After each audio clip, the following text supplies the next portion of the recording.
The studio vlog is a little one sharing some snippets of creating one of my physical junk journal kits. By the time I started filming for this vlog, most of the kit had actually already been prepared, so you're mostly just going to see me cutting, printing and packing up the kit.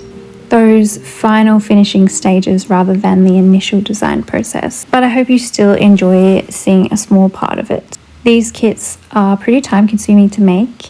There's lots of steps even when everything does go exactly to plan. There's just a lot of repetitive little slow processes that take a long time for one person, and then there's always little tweaks and improvements to be made along the way as well. So it's a huge learning process.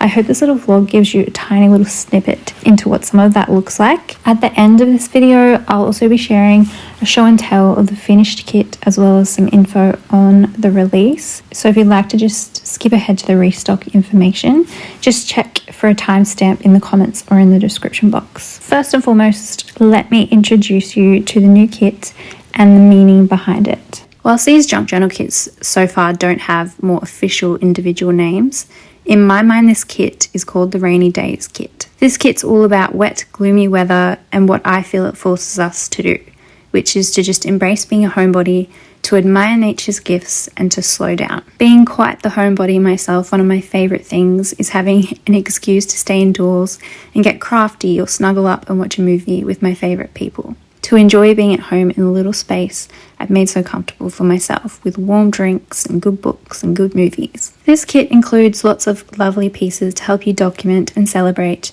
these rainy days at home. These simple, quiet, little pockets of magic amongst really busy lives. It has several sticker sheets, single stickers, cards, papers, envelopes and more. And as always, all of the packaging elements have been thoroughly considered so that they too can become something truly special within your journal. You will see a snippet of each piece in this vlog whilst you see me work away at printing, cutting and packing the kits together. And if you look really carefully, you might even get a sneak peek at a wonderful Easter egg to be discovered as you begin to collect more of these unique kits. I've been reflecting a lot recently on my crafting journey so far, and I wanted to share some thoughts with you in this vlog. Making stickers and physical products has been a dream of mine since I started scrapbooking obsessively at 17 years old, over 13 years ago now. I remember, due to budget, very occasionally scouring the shelves at my local craft store and very carefully choosing paper pads and stickers and wonderful magical things that made me feel like I had won the lottery to bring them home. The products took me away to a creative place where I could make anything I wanted, where I could create my own joy any day of the week. And it's where I began a journey of documenting and valuing both the largest and the smallest moments in my life, and I found a true passion for paper. I often wondered how these amazing designers were able to create such beautiful patterns. I wanted to know where they got started, and I often dreamed how it would be if I could make my own too. How many more possibilities I could unlock if only I knew how. Playing with and experimenting and experiencing all of these wonderful products and concepts and ideas was just the first step in the journey. Fast forward to now, over a decade later, with countless fails and practices and trials and learning curves every single day. I'm still here, but finally producing, in a small scale, but producing nonetheless, my own products made from my own art. I've always known this is a dream that cannot be rushed. I needed to do the work first, and I still am. But one major lesson that I learned from teaching myself bookbinding and making journals, from learning to make something from very little, is that I can make anything when I really set my mind to it. At first, I wasn't sure exactly what this would all look like, and it was a matter of doing before knowing. But logistically, it started to make sense to me to make complete kits. This way, with the higher cost of postage nowadays, and particularly when I ship out overseas, you are always receiving a volume of items that are worth that shipping cost. Myself, I've been a crafter with a truly modest budget and a shoebox of supplies. I've been a dedicated creative, forcing a craft space for myself in small little homes, amid busy lives, with little kids in tow, and amidst becoming an adult myself. But always with that deep-rooted passion to keep going and just make something. A passion that never stopped or went away, no matter what. Despite many challenges and highs and lows, I've created in corners and garages and on cold hard floors. I've made beautiful spaces with very little, and I've loved every single second of my journey as it's grown into something more. I say all of this because most of you are just like me. You're creating with what you can, with what you have wherever you are. Perhaps you're still dreaming of that perfect, idyllic craft space that feels so out of reach. Or perhaps you're already established, but you are not always, and you can appreciate these sentiments. I think the most humble beginnings make us truly appreciative as we grow, and it's proof that creativity has no limitations. Where there's a will, there's a way. Starting somewhere, wherever you are, is key. And actually having less, starting with less, will shape you into someone who knows how to use creativity to their best ability. It's because of this journey for me that whenever I enter my craft room, which I can now even call a studio, I often just cannot wipe the smile off my face.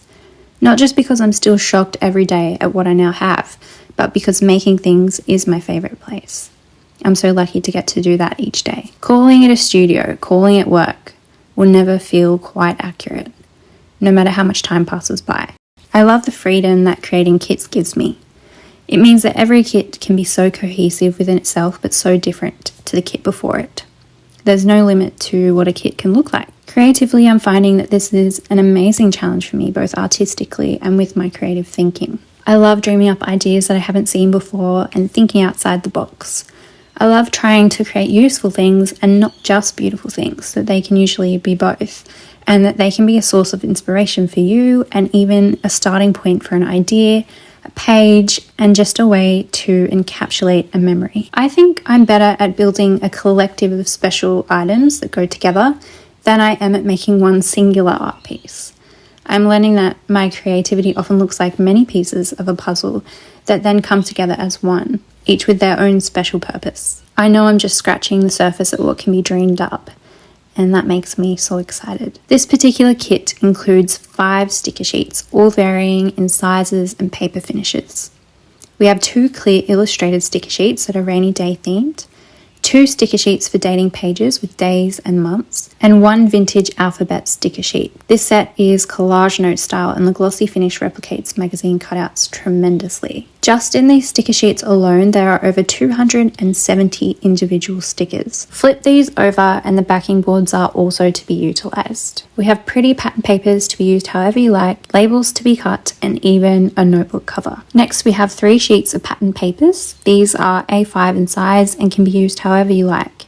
You can glue or cut or fold or rip and use them as backgrounds or pockets or anything you can dream up. There's an A6 sized recipe card, which is double-sided, a little coat which can be opened, a set of 4 double-sided flashcards, a tag fit with a ribbon, 2 hanky-inspired cards, a single sticker, an envelope and a postcard that doubles as my thank you note to you. All of this is bundled up inside this pretty floral envelope. Each time I finished a kit so far, I've been really proud of what I've managed to do. I've been really excited to share it with you guys who also get it, and this time's no different.